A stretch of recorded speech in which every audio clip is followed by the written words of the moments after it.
So Raw. Overall a good episode. The two best moments, the Gunther Jey Uso segment and the Paul Heyman Seth Rollins segment, which also had CM Punk. Things are heating up with less than 2 weeks left till WrestleMania 41. So we will get into that, but let's skim through the entire show and then focus, perhaps more so, on those two segments. So we are officially getting a triple threat match for the Women's World Championship at WrestleMania 41. The show starts off with all three being called into the ring by Adam Pearce for a contract signing. Not much happens other than a verbal back and forth between Rhea Ripley and Bianca Belair, while Io Sky is just there basically. Bianca Belair seems to be surprisingly okay with Rhea Ripley being inserted into this match, which is odd, I suppose. This segment ends with Io Sky basically standing tall and taking advantage of both Rhea Ripley and Bianca Belair just, verbally abusing each other basically. She then walks away with her championship as the other two are lying in the ring. I don't know whether Io will be able to actually defend her championship at WrestleMania 41, but I definitely prefer that over Rhea Ripley becoming the champion again, since we've seen that enough. Rhea Ripley has had her moments. Another match made official for WrestleMania is a fatal 4-way for the Intercontinental Championship. So yeah, we'll be seeing Braun Breaker defending his Intercontinental Championship against Penta, Finn Balor, and Dom Mysterio. An interesting scenario considering Finn and Dom will be going up against each other. That makes me wonder, is one of them going to be turning face, perhaps? The concept of Dom turning face has always, just fascinated me, mainly because he's just a major heel that everyone just absolutely despises. So this shift would be interesting if they can pull it off in a believable way. To see people just potentially cheering Dom Mysterio just feels surreal, but it's also interesting if that can actually happen in a realistic way that makes sense. I love character arcs, so that would be a very interesting character arc. Or we might actually have Finn Balor turn face, or both of them remain heels. It's just that they are divided amongst themselves. I don't know. All I know is that a victory for Braun at WrestleMania 41 would be massive for him. It would be his biggest moment. A win for Penta would also be very incredible, although I think it might be too soon. I know we love Penta. He has a history before, WWE, but I still think within the WWE it still may be too soon to put a title on Penta.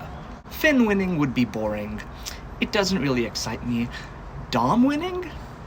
Since it's a fatal 4-way, the interesting thing is that could potentially happen, and because, there's 4 of them, right? There could be some weird moment in which Dom just takes advantage while 2 people are fighting outside the ring, and he probably just picks up the championship. Who knows? That would definitely be interesting. That would be different. That would be unique. We get Bayley versus Lyra Valkyria for the Women's Intercontinental Championship. Good to see Lyra defending her title. Good to see her winning this match as well. A decent match. Bayley is quite frustrated after losing the match. We get a tinge of a heelish personality by Bayley, but then ultimately she hugs Lyra Valkyria. I feel the Women's Intercontinental Championship title is definitely being treated better than the Women's United States Championship. However, I don't think either Lyra or Chelsea Green have anything going for them at WrestleMania 41.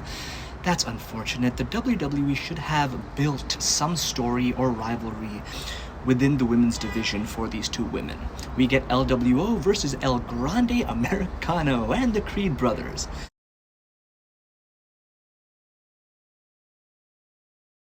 I found this match to be quite entertaining, although the commercial breaks can be just annoying, really. We got some great high-flying action. Ultimately, El Grande Americano picks up the win via cheating. Backstage we get a segment where it is revealed. Another WrestleMania match is revealed. It's going to be Rey Mysterio versus El Grande Americano. Should be a fun match. However, there's barely any, build to this. Nothing of depth here, but still should be a fun match. It would be interesting if it were to be a mask versus mask match, simply because we all know El Grande Americano is Chad Gable. Right? I think so. Now the Gunther and Jey Uso segment, guys. Alright, basically Gunther comes out, but before he can say anything, Jey Uso comes out, and we see a different side of Jey Uso. He is not yeeting. That would have been ridiculous considering what happened to his brother last week. Right in front of him, he was turned into a bloody mess by Gunther. Jey is naturally furious, and to be quite honest with you, this was probably the best promo that Jey Uso has given ever, at least from what I have seen. Gunther says absolutely nothing in this entire segment as Jey Uso speaks. Now keep in mind, my videos are not about giving a word-to-word account of everything that was said and everything that happened. I'm just going to give things from a broad perspective, okay? So basically what happened is that Jey Uso talks about his family, his mother's reaction to Jimmy's attack. Last week, Gunther made things personal. And by this promo by Jey, this rivalry has heated up even further. Gunther was on the receiving end here, finally, from a verbal standpoint. After this emotional promo by Jey Uso, I'm pretty certain more people will be backing Jey Uso to win the World Heavyweight Championship at WrestleMania. This track was lacking earlier, we all know that, but now it has been lifted. Now let's just hope Jey's limited moveset in the ring does not prevent his performance from really just being awesome and just does not limit the match potential, I hope, and just the story potential in general. I think Jey Uso is going to win the World Heavyweight Championship. And yeah, this was a great segment, right? This was a surprising segment. This is what this rivalry needed, and we still have one more week, guys. One more Raw. 2 more SmackDowns, so yeah, let's see how this can be built even further. Now, before I get into the Paul Heyman, Seth Rollins segment, we have a Tag Team Championship match, ladies and gentlemen. The War Raiders defend their titles against the New Day. This match itself was okay. It ends with a disqualification due to some funny business by the New Day, so the War Raiders are still the champions. But to be honest, guys, I'm just not feeling what we should be feeling ever since the New Day turned heel. There isn't really any clarity regarding their movement. You know, just a few weeks ago, they attacked Rey Mysterio, then they won the #1 contenders match for the tag titles. After this match, they're still not the tag team champions. That's fine, but I just don't get what the plan is. Is Big E ever going to make an appearance? You know, is there ever going to be any payback? What's the New Day's role at WrestleMania? I don't know. The WWE has really screwed the momentum regarding the New Day. Can they fix it? I don't know. Now, ladies and gentlemen, the final segment of the night. Paul Heyman comes out to the ring, and long story short, basically he tells us that he is loyal to both CM Punk and Roman Reigns, despite the favor that was revealed to us on SmackDown. Evidently, he makes it clear that being loyal to both doesn't mean he's going to betray one for the other. Okay, he's not going to take sides. At least that's what he wants us to believe. And he's probably forcing himself to believe this as well.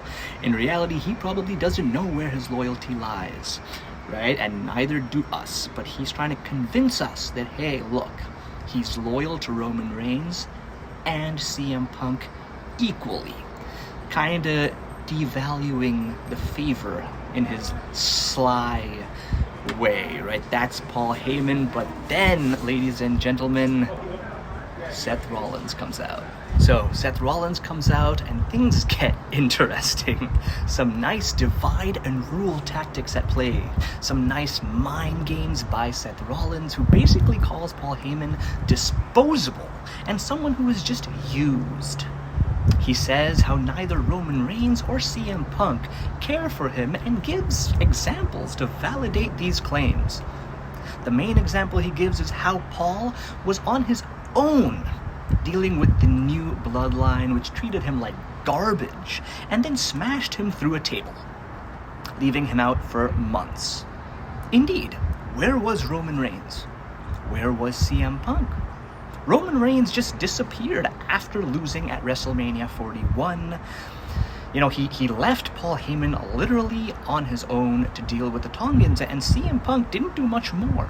Seth goes on recounting recent events and just emphasizes on these aspects, building a divide between Paul Heyman and his two closest, I guess you can say, affiliates. One being the tribal chief, the other one being his best friend. Basically, Seth Rollins just undermines Paul Heyman's relationship with both these men and how they perceive Paul Heyman. Seth Rollins mocks Paul Heyman. He intimidates Paul Heyman. He puts him in the corner. He says how neither CM Punk or Roman Reigns are present to save him right now. He asks him, how much are you worth? He nudges at Heyman. Continues to ask him, how much are you worth? He pushes Heyman. He even slaps Heyman, but lightly. Fuck, this was a great moment. Some good drama, the tension is building, man. Soon Heyman loses his cool and just lashes out at Seth, screaming, "Don't you dare put your hands on me again." This is when Seth shoves Heyman into the corner and CM Punk comes out, man. He is present, okay? They go at each other. Punk tries to hit Seth with a stomp, but Seth reverses it and manages to hit CM Punk with a stomp. Now that's not it. Things take an even more interesting turn. Seth is about to hit Paul Heyman with a stomp. He gets very close, but he doesn't. He then grabs the mic. What he says next baffled me at first, then confused me, but very quickly, it fascinated me. What Seth Rollins says is, "Now you owe me a favor." Shit. Okay. Whew. What does that mean? We are playing favor, and Heyman's in a very, very dramatic and slightly comical situation right now. It's not easy being Paul Heyman at the moment. It clearly isn't. This segment was great, okay? Everyone wants something, broadly speaking. Roman wants Paul to only be loyal to him as his wise man. CM Punk wants his favor to put Roman Reigns in an uncomfortable mind space, and now Seth Rollins wants to make things even more difficult for Heyman, Punk, and Roman. Paul is a very integral part of this situation at WrestleMania and this match. I think Seth has a chance of winning this match and coming on top. I don't think Roman will get pinned, but it's very possible that Seth Rollins could pin CM Punk. Punk already beat Seth at the, January 6th Raw Netflix debut show, right? So, it's totally possible that this time Seth Rollins gets the upper hand at WrestleMania. What is Seth Rollins' favor? I think it's just to shake things around, man. Put Paul Heyman in a very uncomfortable position. Make Paul Heyman feel that, man, the stomp could be coming at his direction at any moment. Interesting stuff, ladies and gentlemen. But what's next for Paul Heyman? It's just doubt, right? Who does he truly serve? Seth gave him reasons to doubt CM Punk and Roman Reigns' loyalty towards him. Will this play into Paul Heyman's mind? If it does, how does that influence the result at WrestleMania 41? Does it? Does it not? I don't know, man, but a lot going on here, and suddenly this just seems bigger. Well, guys, that's that. This episode of Raw really just hit the spot. I'm looking forward to WrestleMania more now than I was before this episode of Raw. That's a great thing, and I'm sure I'm not the only one who feels this way. Anyways, guys, if you haven't already, please do subscribe to my channel, like, share, hit the bell icon, watch my previous videos, and support me, right? Support the YouTube community. That would be a fantastic thing, guys. So, yeah, man, till next time, peace out. Bye.